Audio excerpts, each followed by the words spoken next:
우리가 온고지신이라는 제목으로 창세기의 말씀을 들은 지 벌써 20번째 시간이 되었습니다. 창세기 설교를 시작하면서 첫 시간에 자신의 길에서 근본을 알고 소명을 알고 한계를 아는 사람이 진정한 순례자다라는 말씀을 나눈 기억이 납니다.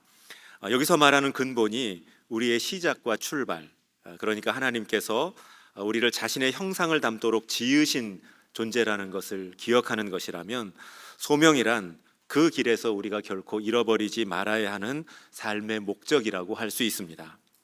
그리고 한계라고 하는 것은 그 과정에서 내가 해야 할 일과 하지 말아야 할 일, 또 가야 할 길과 가지 말아야 할 길을 선택하는 과정이라고 할 수 있습니다.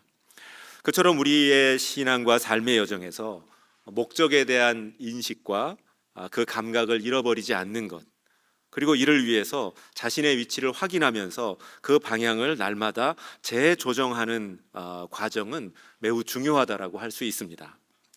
플로렌스 체드윅이라고 하는 미국의 여성 수영 선수가 있었습니다. 이분이 어느 정도로 수영을 잘했냐면 그 영국과 프랑스를 이렇게 수영으로 이렇게 왔다 갔다 했던 분입니다. 그러니까 프랑스 한번 다녀올까 이러면 이렇게 비행기 티켓을 끊는 게 아니라 이렇게 해서 다녀왔던 한 4번 정도 횡단을 했다고 합니다. 그런데 이분이 1952년에 이제 미국의 그 캘리포니아 해안에서 35km 정도 떨어진 섬까지 역시 수영으로 횡단하는데 이제 도전을 합니다. 워낙 이 바다 수영에 경험이 많은 선수였기 때문에 많은 사람들이 성공할 것으로 예상을 했는데, 목표 지점 800m를 앞두고 바다에서 포기를 이렇게 선언을 합니다. 그 이유는 짙은 안개를 만났기 때문입니다. 그러니까 체력은 충분히 남아 있었는데 이 안개 때문에 방향을 잃고 목표 지점을 설정할 수 없게 되니까 그냥 그 자리에서 이렇게 중단을 하고 포기를 선언합니다. 그리고 2달 뒤에 같은 코스로 다시 도전을 합니다. 근데 이번에도 안개를 만납니다.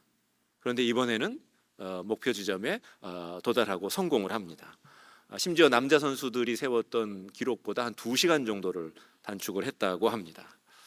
아니 이번에도 안개가 있었는데 어떻게 이번에는 성공을 했느냐라고 묻는 질문에 대해서 그녀는 그동안 지난 2달 동안 안개를 만날 것을 예상을 하고 그 안개 너머에 있는 목표 지점을 마음속으로 상상하는, 그러면서 수영하는 훈련을 해왔다라고 그녀가 답을 합니다.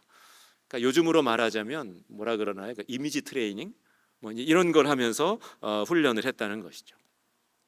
그런데 여러분, 오늘 우리도 우리의 신앙과 삶의 여정에서 이 짙은 안개를 만날 때가 있습니다.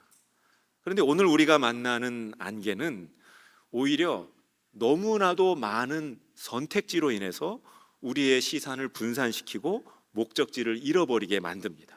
그러니까 너무나도 이제 혼란스럽게 하는 것이죠. 무엇을 먹을지, 무엇을 입을지 정도가 아니라 무엇을 공부해야 할지, 어디서 일할지, 누구를 만나야 할지, 또 내가 가지고 있는 나에게 주어진 것들을 어디에 어떻게 사용할지에 대해서 선택해야 할 것들이 우리 주변에는 너무나 많아졌기 때문입니다.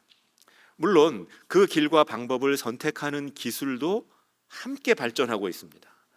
요즘은 어디 길 갈 때 어렵지 않죠. 그냥 뭐 내비게이션이 너무나도 잘 안내해 줍니다. 그리고 어떤 문제에 대해서 궁금하고 답을 찾으려고 할 때 하나님이 주신 돕는 배필 말고 이 인류가 개발한 돕는 배필인 AI가 그냥 물어보면 그때그때 답을 너무나도 잘 해줍니다. 하지만 여러분, 역설적으로요, 사람들은 무엇을 해야 할지에 대한 답은 너무나도 잘 찾는 데 비해서 우리가 정말 왜 살아야 하는지에 대한 답에 대해서는 점점 그 답하기가 어려워집니다. 오늘을 살아가는 우리 현대인들의 가장 큰 문제는 능력이나 정보가 부족해진 것이 아니라 그 삶의 목적과 방향을 잃어버린 것이라고 말할 수 있습니다. 그렇게 삶의 방향, 목적지를 찾아가는 방법을 그 고대의 그 항해술에서 그 답을 찾아보게 되면 당시의 선원들은 밤에 나타나는 북극성을 기준점으로 설정했다고 합니다.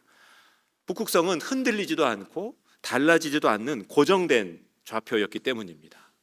우리가 이것을 지향, 지향이라고 말할 수 있습니다.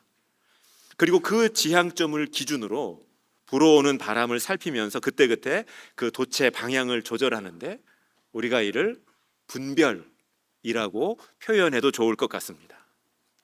이 두 가지 중요한 원리, 지향과 분별을 통해서 오늘 우리는 하나님의 뜻을 우리의 마음에 두고 그 뜻에 합당한 삶을 살아갈 수 있게 됩니다. 오늘 우리가 읽은 말씀 안에도 이 중요한 신앙의 두 가지 원리가 잘 드러나고 있습니다. 오늘 본문인 창세기 24장의 말씀은 아브라함이 이삭의 신부감을 구하는 이야기입니다. 이를 위해서 아브라함이 종을 아브라함의 친족들이 살고 있는 메소포타미아로 이렇게 보내게 되지요. 그리고 종은 그곳에서 자신과 자신이 끌고 간 낙타에게 물을 나누어 주고 환대하는 그 리브가를 만나게 됩니다.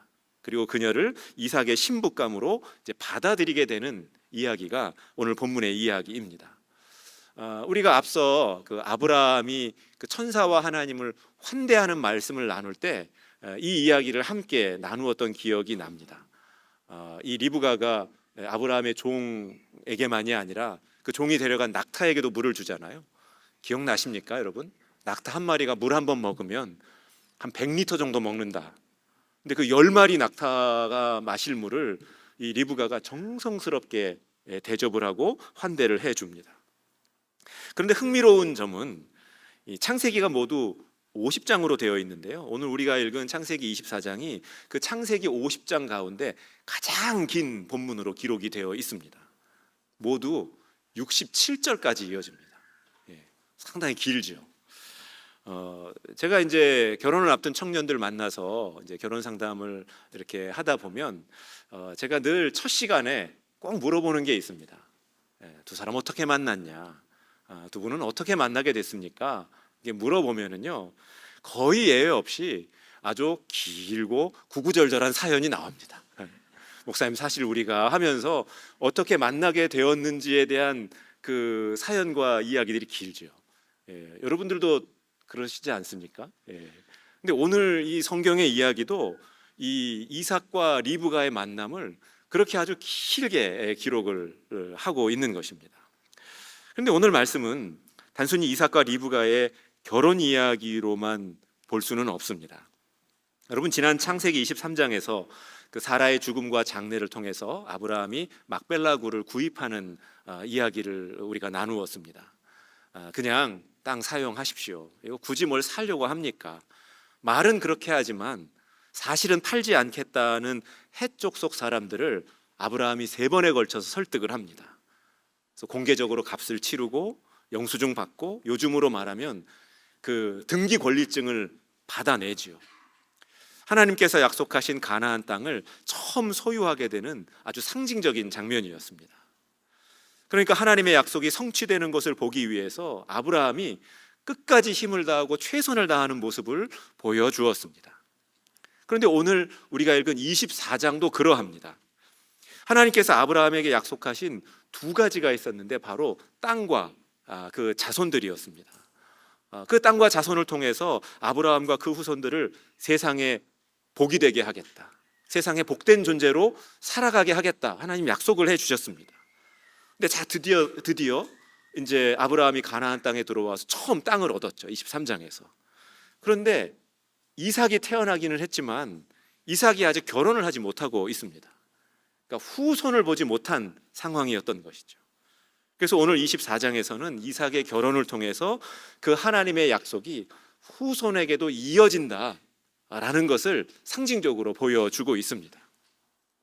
그런데 오늘 본문 말씀을 보게 되면 아브라함이 이삭의 신부감을 그 자신이 살고 있었던 지역, 그 가나안 땅에서 찾지 않습니다. 종을 자신이 처음 떠나온 곳, 본토 친척, 그 아버지의 조상들이 살고 있는 땅으로 보내서 거기서 이삭의 배필을 찾게 합니다. 이러한 결정은 민족과 어떤 혈통만을 따지려고 했던 것이 아니라 같은 신앙, 같은 문화적 배경을 가진 신부감을 찾으려고 했던 겁니다. 왜냐하면 그 당시 아브라함이 살고 있었던 가나안 땅의 문화와 종교는 우리가 생각하는 것 이상으로 우상 숭배와 다신교 문화가 아주 깊이 뿌리 내린 지역이었기 때문입니다.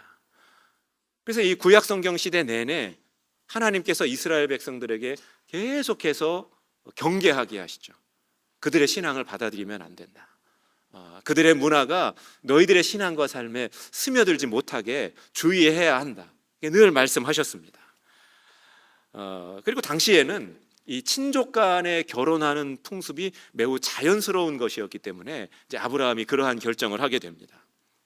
그런데 여기서 우리가 오늘 말씀을 읽으면서 한 가지 주의해야 할 점이 있습니다.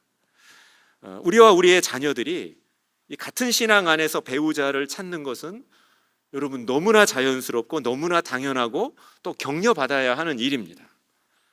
하지만 오늘 말씀이 나와 다른 신앙을 가진 사람을 사랑하고 그 사람과 교제하는 일, 또 그와 결혼해서 가정을 꾸리는 일, 또 그러한 사람들을 우리의 가족의 일원으로 받아들이는 일을 처음부터 가로막는 그런 배타적인 기준으로 오늘 말씀을 이렇게 적용해서는 안 된다고 생각을 합니다. 이러한 문제로 고민하는 그러한 청년들, 그러한 부모님들을 많이 만나게 됩니다. 목사님, 제가 지금 교제하고 있는데 근데 사실 그 사람이 예수님을 믿지 않습니다.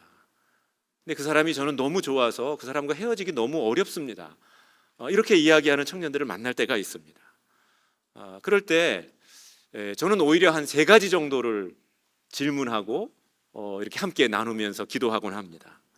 가장 먼저 상대방이 나의 신앙을 존중해 주는 사람인가?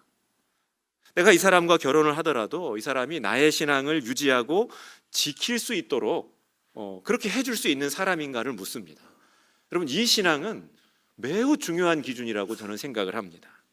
그리고 두 번째로 그 사람의 태도와 성품이 선하고 정직한지를 묻습니다. 그런 사람이라면 예수님을 알아가고 받아들일 가능성이 매우 높다고 저는 생각하기 때문입니다.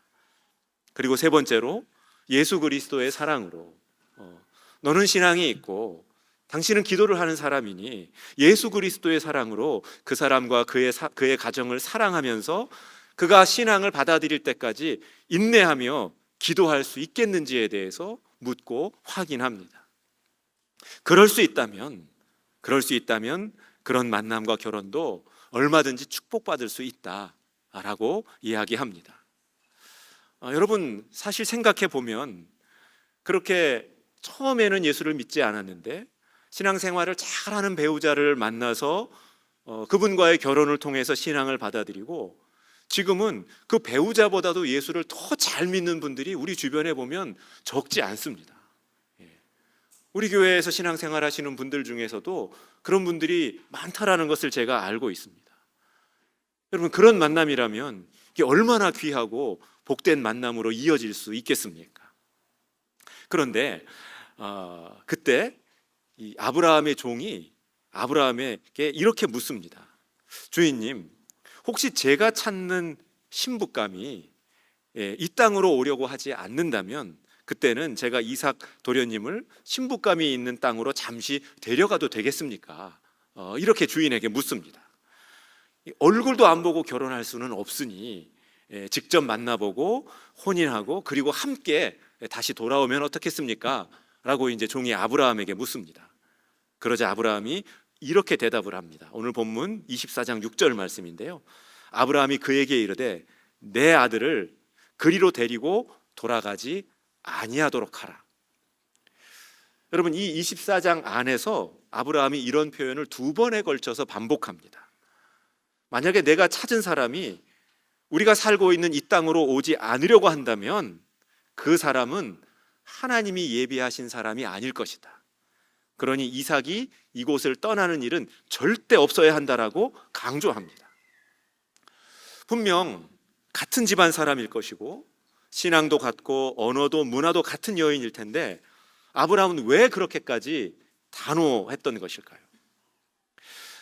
여러분, 생각해 보면 아브라함은 이 가나안 땅을 떠나서 애굽에 이주했다가 아주 혹독한 대가를 치릅니다. 그리고 조카 롯이 소돔 땅에 들어가서 당했던 참담한 일을 지켜보기도 했습니다. 어쩌면 그러한 기억들이 그에게 영향을 주었을 수도 있습니다. 하지만 저는 더욱 중요한 이유가 있었다라고 생각합니다. 저는 오늘 말씀을 통해서 하나님의 약속을 떠나지 않으려고 하는 아브라함의 흔들림 없는 지향을 발견합니다.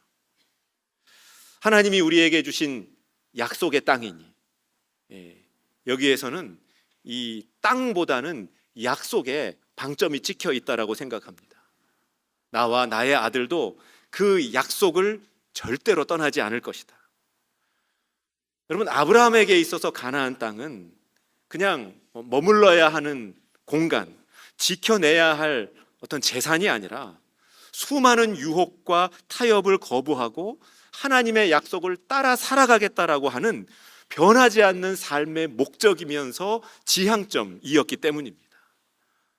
그래서 혹시 아들이 이 가나안 땅을 떠나게 되면 자신이 그랬던 것처럼 삶의 목적이 일순간 흔들릴 수도 있었겠다라는 걱정을 하고 있는 것 같습니다.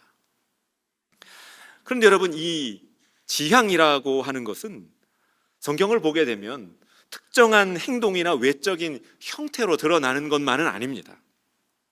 아브라함은 75세에 하나님의 부르심을 따라 본토 친척 아버지의 집을 떠납니다. 약속을 따라서 익숙하고 안정적인 삶의 자리를 떠나는 것이 그의 인생에 나타났던 첫 번째 지향의 모습이었습니다. 그리고 이번에는 끝까지 약속을 지켜내기 위해서 묵묵히 자리를 지켜내는 모습으로 두 번째 지향의 모습을 보여줍니다. 분명 같은 목표를 바라보고 있고 같은 지향점을 향하고 있지만 시기에 따라서, 삶의 정황에 따라서 서로 다른 모습을 보여줍니다. 이러한 모습은 아브라함의 종의 모습을 통해서도 발견할 수 있습니다. 이 24장 후반부로 가게 되면 아브라함의 종이 이제 리브가와의 혼인을 성사시킵니다. 그런데 리브가의 집에서는 이제 그를 좀 더 머물게 하고 잘 대접해 주려고 합니다. 한 열흘 정도 조금 더 머물다 가라, 좀 쉬었다 가라, 이렇게 이야기를 하죠. 어떻게 보면 일을 잘 마친 사람에게 주어지는 보상이고 당연한 대접처럼 보이지만 아브라함의 종이 이걸 거절합니다. 정중히 거절하고 신속하게 아브라함에게로 돌아갑니다. 그 역시 주인이 자신에게 준 소명을 마무리 짓는 것이 이 내가 누리는 유혹보다 더 크고 중요한 목적이었다라는 것을 알고 있었기 때문입니다. 이처럼 우리 신앙에 있어서 참된 지향이란 특정한 행동이나 고정된 모습이 아니라 하나님을 향한 방향성을 유지하는 모습입니다. 내 뜻과 유익을 위해 선택하고 행동하는 것이 아니라 그보다 중요한 것이 있다. 하나님의 뜻과 부르심을 기억하며 그 뜻에 나를 맞추어 가는 것이 더 중요한 것이다. 이를 위해서 어떤 때는 떠나는 것이, 움직이는 것이 순종이고 또 어떤 때는 인내하며 머무는 것이 참된 순종이고 지향일 수 있는 것입니다. 자, 그렇다면 여러분, 오늘 우리의 삶의 모습, 신앙의 모습은 어떠한지를 좀 살펴보기를 원합니다. 여러분에게는 그 흔들리지 않는 북극성과도 같은 그러한 삶의 또 신앙의 지향이 있습니까? 그 지향을 여러분 유지해 가고 계십니까? 아니면 그때그때 흔들리고 상황에 맞추어서 판단하고 불어오는 바람에 따라서 그냥 이리저리 갈팡질팡 이랬다가 저랬다가 왔다리 갔다리 그렇게 흔들리며 살아가고 있는 것은 아닙니까? 하지만 우리의 삶의 자리가 그러하더라도 중요한 것은 우리 내면의 방향이 그 가운데에서도 어디를 향하고 있느냐입니다. 하나님의 부르심과 소명에 내가 마음과 귀를 기울이고 있느냐, 내가 지금 해야 하는 선택이 나만을 기쁘게 하는 선택인지 아니면 하나님을 기쁘시게 하는 선택인지, 이 질문을 가지고 살아가느냐, 이 질문에 답할 수 있느냐를 우리가 살필 수 있어야 합니다. 우리 가운데 만약 그 질문에 답할 수 있는 그 지향을 유지하고 있다면 여러분, 우리의 모든 행동과 걸음은 결국은 하나님께서 기뻐하시는 길로 이어지게 될 것을 믿습니다. 자, 그렇다면 우리가 그렇게 마음을 정하는 것만으로 충분할까요? 그렇지 않습니다. 이 북극성을 바라보는 것만으로는 우리의 항해가 완성되지 않습니다. 방향이 정해졌다면 이제는 바람을 읽어야 하고 거기에 맞게 돛을 조절해야 합니다. 그러니까 지향에 따른 분별이 필요한 것이죠. 오늘 우리가 읽은 창세기 24장에서는 아브라함의 종이 그 모습을 우리에게 잘 보여줍니다. 그 본문이 너무 길어서 우리가 다 읽지는 못했지만 이 아브라함의 명을 받고 아브라함의 친족들이 사는 지역에 도착했을 때 이 누가 하나님이 정하신 신부감인지를 이게 알 방법이 없었습니다. 여러분, 이럴 때 우리가 할 수 있는 일이 한 가지가 있습니다. 이게 누가 하나님이 정하신 사람인지, 이게 어떤 선택이 하나님이 기뻐하시는 선택인지 알 수 없을 때 우리가 할 수 있는 방법, 그게 뭐죠, 여러분? 말씀 그리고 하루를 쫙 펼쳐 보는 거겠죠. 물론 그것도 너무 좋은 방법이고 제 개인적으로 계속해서 유지하고 있는 아주 중요한 기준인데요. 여러분, 뭐가 하나님의 뜻일까 알기 위해서 우리가 할 수 있는 가장 쉽고 또 유일한 방법, 그게 뭡니까? 그렇죠, 기도하는 겁니다. 오늘 본문 12절을 볼까요? 그가 이르되 우리 주인 아브라함의 하나님 여호와여, 원하건대 오늘 나에게 순조롭게 만나게 하사 내 주인 아브라함에게 은혜를 베푸시옵소서. 아브라함의 종도 하나님께서 예비하신 사람을 만나게 해달라고 가장 먼저 기도합니다. 자, 그럼 그 다음에는 뭘 해야 할까요? 기도에 대한 응답을 기다리거나 확인해야 합니다. 그렇죠? 자, 그럼 여러분은 이럴 때 어떤 기준으로 하나님의 뜻, 하나님의 응답을 분별하십니까? 이 사람이 하나님이 정한 사람이다. 이 길이야말로 하나님께서 기뻐하시는 길이다. 무엇을 통해서 여러분 판단할 수 있습니까? 저하고 눈을 이렇게 피하지 마시고 좋은 말로 할 때 한번 답을 해보시죠. 여러분, 오늘 이 성경 본문을 보게 되면 이 창세기 24장 이 긴 본문 안에 그 어떤 하나님의 음성도 들려오지 않습니다. 그리고 누군가가 나타나서 내가 기다리던 그 이삭의 신부감이 바로 저 여인이다라고 이야기하지도 않습니다. 대신 창세기 24장 21절은 이렇게 말합니다. 우리 한번 함께 읽어보겠습니다. 그 사람이 그를 묵묵히 주목하며 여호와께서 과연 평탄한 길을 주신 여부를 알고자 하더니, 여기서 앞에 나오는 그 사람은 아브라함의 종이고요, 두 번째 나오는 그는 리브가를 뜻하는 겁니다. 그러니까 아브라함의 종이 리브가를 묵묵히 주목했다. 매우 중요한 표현입니다. 그는 조급해하지 않습니다. 즉시 결론을 내리지도 않습니다. 주목하면서 신중하게 판단합니다. 여러분, 이것이 오늘 성경이 우리에게 보여주는 분별의 모습입니다. 우리는 종종 하나님의 뜻을 분별한다라는 것을 신비한 능력처럼 생각할 때가 있습니다.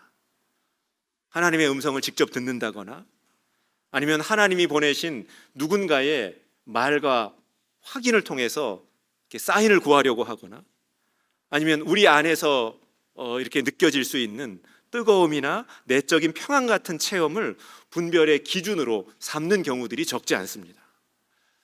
물론 그러한 개인적인 체험을 무시하거나 의미를 축소할 필요는 전혀 없습니다. 우리에게는 참으로 소중한 체험이기도 합니다. 하지만 이런 기준들은 다른 사람들은 알 수 없는 매우 개인적인 체험이라는 것에 주의할 필요가 있습니다. 그런데 오늘 성경이 보여주는 분별은 누군가의 눈에 발견되는 모습으로 나타납니다. 여러분, 분별은 다른 사람은 모르는 하나님의 뜻을 특별한 사람들만 느끼는 은사가 아니라 하나님께서 지금도 하고 계시는 일, 지금도 이루고 계시는 일, 하나님께서 기뻐하시는 일을 우리 성도들이라면 알아볼 수 있는 그러한 능력이기 때문입니다. 그러한 의미에서 미국의 청교도 목회자였던 조나단 에드워드는 체험보다는 열매를 봐야 한다라고 늘 권면했습니다. 체험은 개인적이지만 열매는 누구나 알아볼 수 있다는 것이죠. 공동체 안에서 검증이 가능하다는 겁니다. 그러니까 아무리 특별하고 강력한 체험을 한 사람이라도 그 사람이 자신의 체험 때문에, 자신의 신앙에 대한 우월감 때문에 독선과 아집에 빠진다면, 교만해진다면, 다툼만 일으킨다면 그건 바람직한 방향이 아니라고 볼 수 있습니다.